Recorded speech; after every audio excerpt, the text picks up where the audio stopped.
A lot of times when I meet potential sellers, the first question that I ask is, have you thought about keeping it as an investment property?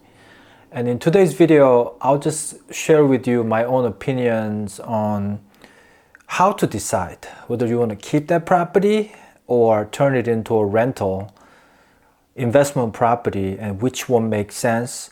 And I'll talk about what kind of properties are good for renting out and what kind of properties are better to sell. But again, this is not a financial advice. Welcome back to my channel. This is Shawn, the Realtor guy from Portland, Oregon.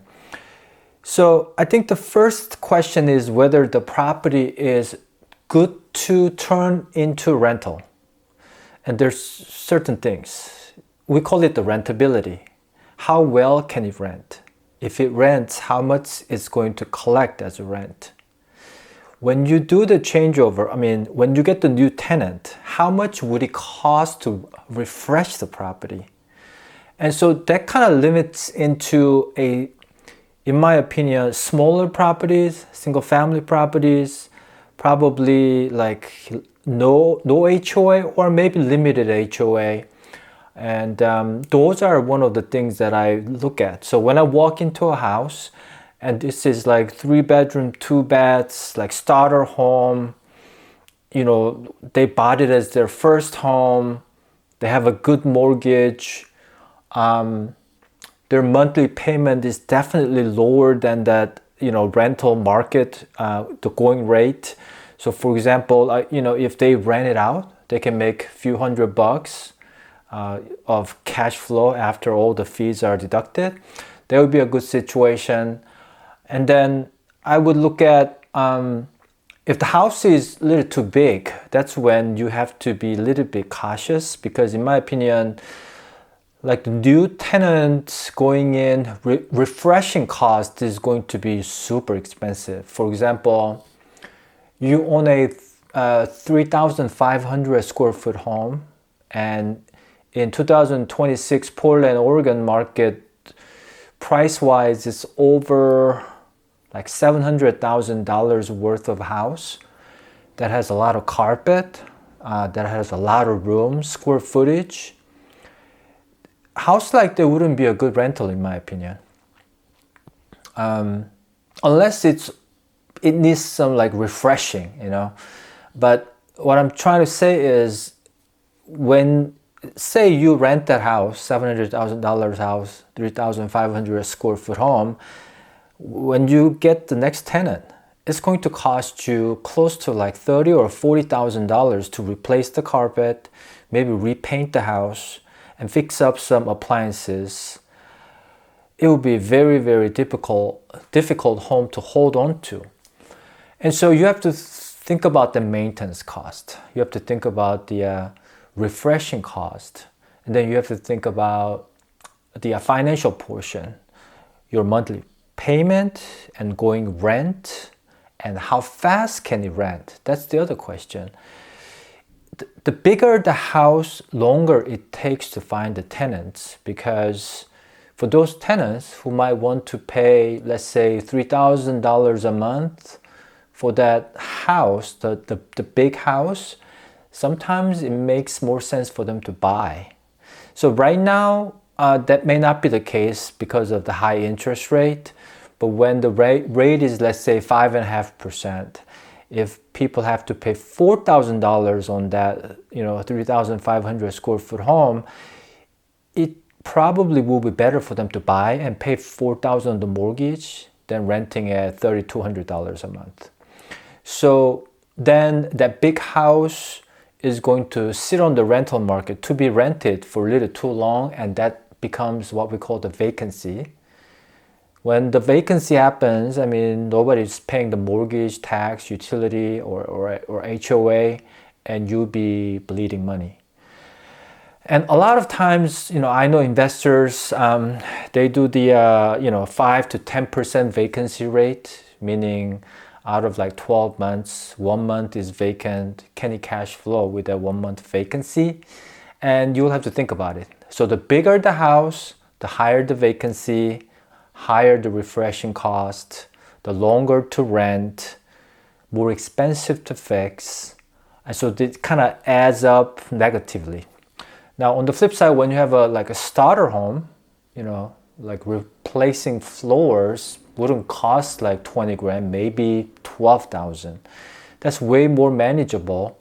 And then a lot of times the renters, they prefer smaller single family homes compared to bigger homes or townhomes with the HOA. You have to share the wall, or multiplexes like triplex.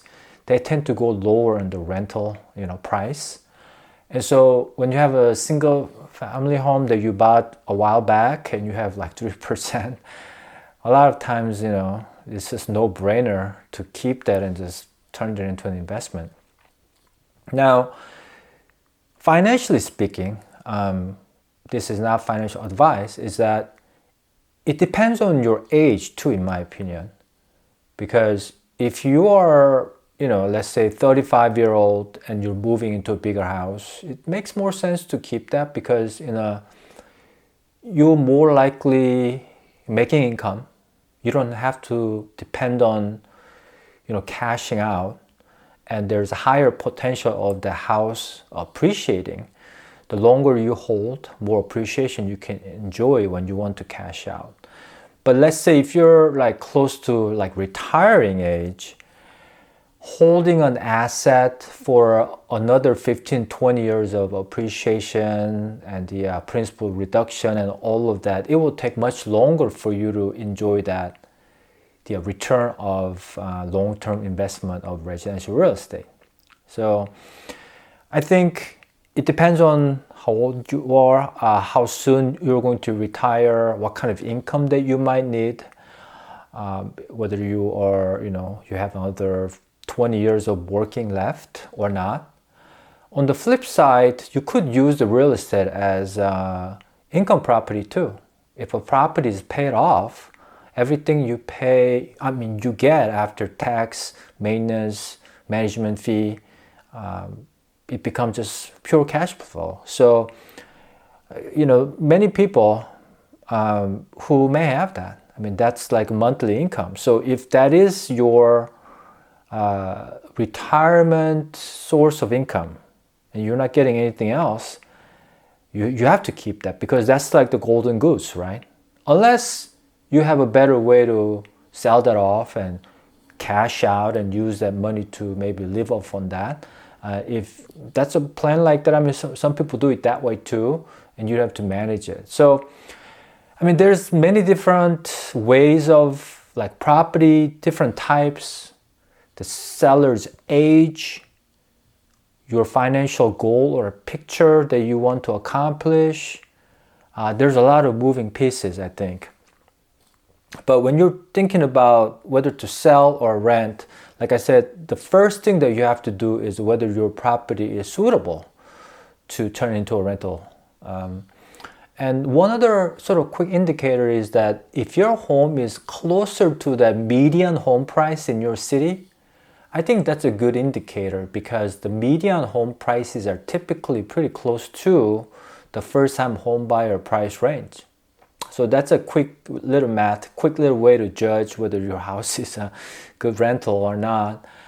And so the more expensive from the median price, lesser preferable to turning into a rent. Closer to median or lower than median, the better rental property, if that makes sense. So yeah, those are my thoughts about whether to sell or rent. And I hope you enjoyed it. And if you have any questions about Portland, Oregon, your situation, feel free to give me a call, 503-515-4499. I don't have any plan to retire anytime soon, so feel free to let me know. Thanks for watching.